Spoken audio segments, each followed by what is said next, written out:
Every nation has their own legends. Legends that has changed the course of history in their own ways. We call these the national legends of war.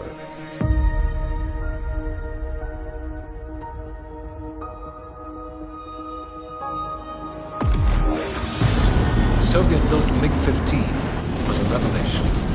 It outperformed all the American fighters except for sailor. Some features were superior to that as well.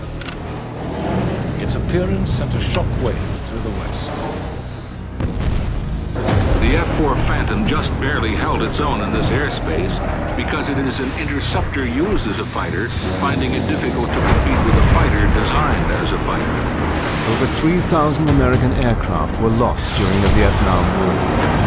At the 1967 Moscow Air Show, the Soviets unveiled their next-generation fighter, the MiG-25 Foxbats. We currently have no fighter in our operational inventory that could consistently, if successfully, combat the Foxbat. The race was now on to build an American plane that could outfight the Soviet MiG. Little did anyone know that the result would change military history forever.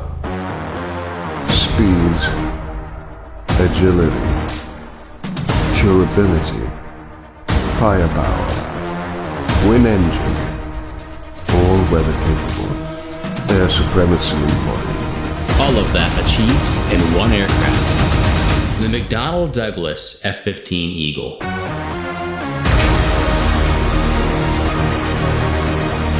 It was the pinnacle of engineering. At the time, nothing could beat it or even come close to it. As I was running the last 50 knots, bleeding off, my wingman said, "You're not going to believe what you flew on." The best testament was a good friend of mine who was an F-16 pilot. And he crossed and he saw that there was no wing, and his first words was, "Can I transfer to F-15s?"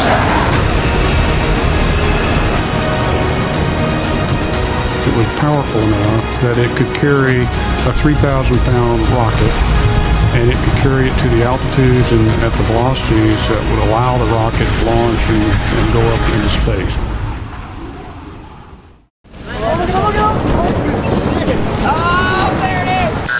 Fox 2.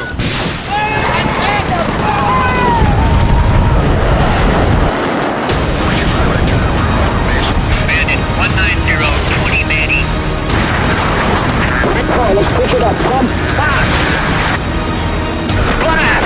MiG-21. Whoever controls the F-15 controls the skies.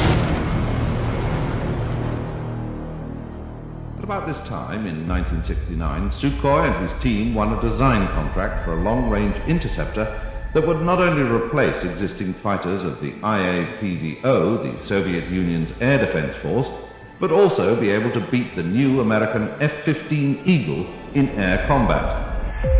В то время у нас не было машин, которые могли бы конкурировать с F-15. If Sukhoi was to create a fighter better than the F-15, it was obvious that it had to be fly-by-wire to stabilize an unstable design. Unbeknown to the West, Sukhoi had already used a crude fly-by-wire system in his T-4 Mach 3 bomber.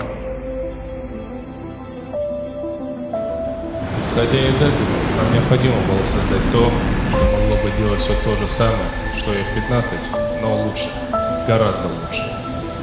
The West was in for some shock, particularly from Soviet military aircraft, which had been assumed to be inferior, especially the Su-27 with its NATO codename of Flanker.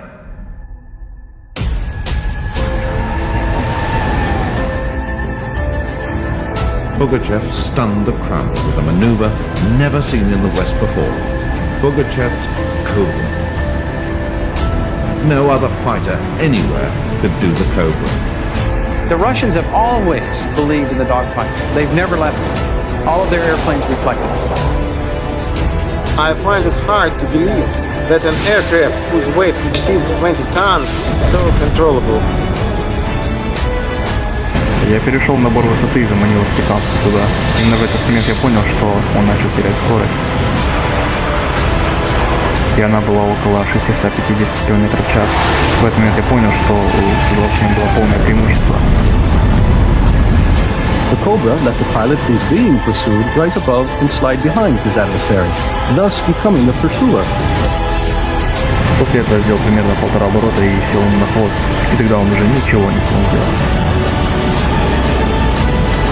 I asked my friend who flew the F-16, what would you do if you saw a flanker pull that maneuver? He said eject. Когда мы сравнялись, то он поднял большой палец вверх и признал, что Су-27 лучше, чем их F-15.